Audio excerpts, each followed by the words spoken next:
भोगावती साखर कारखाना कॉलनीत अवैध गर्भलिंग निदान होत असल्याची माहिती पोलीस अधीक्षकांना मिळाली होती। त्यांच्या आदेशानुसार स्थानिक गुन्हे अन्वेषण शाखेच्या पथकाने बनावट ग्राहक पाठवून गर्भलिंग निदान केंद्रावर छापा टाकला आणि टोळीचा पर्दाफाश केला। या कारवाईत पोलिसांनी 4 अटक केली आहे। त्यांच्याकडून सोनोग्राफी मशीन, गर्भपाताच्या गोळ्या आणि रोकड असं सुमारे 2 लाखांचं साहित्य जप्त करण्यात आलंय। कितीही कारवाया झाल्या तरी अजूनही गर्भलिंग निदान केलं जात आहे आणि त्यासाठी अशा नराधमांना गिराईक मिळतात ही दुर्दैवाची गोष्ट आहे। अजूनही गर्भातच कळी खुडण्याचं काम कोल्हापूर जिल्ह्यात होतंय हे दुर्दैव आहे। भोगावती साखर कारखाना कॉलनीत अवैध गर्भलिंग निदान आणि गर्भपात केंद्र सुरू असल्याची माहिती पोलीस अधीक्षक निलोत्पल यांना मिळाली होती। त्यानंतर पोलीस अधीक्षकांनी स्थानिक गुन्हे अन्वेषण शाखेचे निरीक्षक सुशांत चव्हाण यांना कारवाई करण्यास सांगितलं।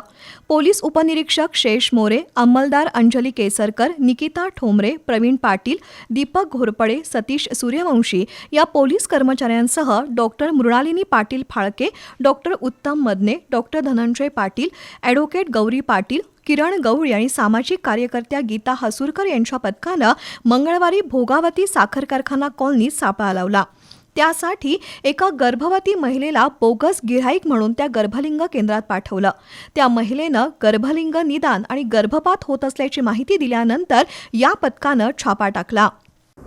खाजगी इसम व एक मदतनीस, त्याचप्रमाणे 2 बेकायदा डॉक्टर नसतानाही डॉक्टरची प्रॅक्टिस करणारे 2 इसम असे 4 जणांना ताब्यात घेऊन जी मशीन यासाठी वापरली होती ती मशीन देखील ताब्यात घेतली व 4 इसमांकडून मशीन ताब्यात घेऊन त्यांच्यावरती गर्भलिंग निदान चाचणी अन्वये त्यांच्यावरती कारवाई करण्यात आलेली आहे। सदर ठिकाणी एक बेकायदेशीर गर्भलिंग निदान चाचणी करण्यासाठी एक पोर्टेबल सोनोग्राफी मशीन ताब्यात घेण्यात आलेली आहे। तसेच मेडिसिनची काही किट देखील प्राप्त केलेले आहेत, त्या देखील ताब्यात घेण्यात आलेल्या आहेत।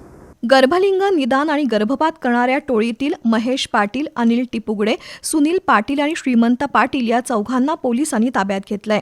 त्यांच्याकडून गर्भलिंग निदानासाठी 20,000 रुपये आणि गर्भपातासाठी 15,000 रुपये घेतले जायचे।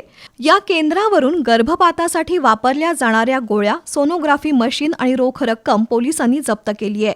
या 4ही आरोपींना करवीर पोलिसांच्या ताब्यात देण्यात आलं असून न्यायालयानं या 4 6 जुलैपर्यंत पोलीस कोठडी सुनावली आहे।